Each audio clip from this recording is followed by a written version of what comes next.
நான் தேவனை ஆராதிக்கிறபடியால், இயேசுவை விசுவாசிக்கிறபடியால் கர்த்தர் என்னை மேல் ஆக்குவார். இது தரிசனம், இது தரிசனம்.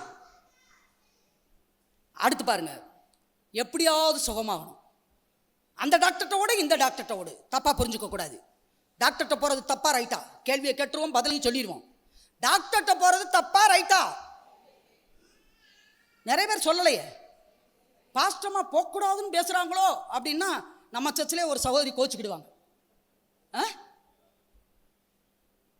கவனிங்க, அப்போ டாக்டர்கிட்ட போகக்கூடாதுன்னு இல்லை, எப்படியாவது சுகமாயிடணும் இல்லை. அவர் என் அப்பத்தையும் தண்ணீரையும் ஆசீர்வதிக்கிறவர், வியாதியை என்னை விட்டு விளக்குகிறவர், அவரே என் பரிகாரியாகிய கர்த்தர். நல்லா கவனிங்க, எப்படியாவது சுகமாயிடணுங்கிறது லட்சியம்.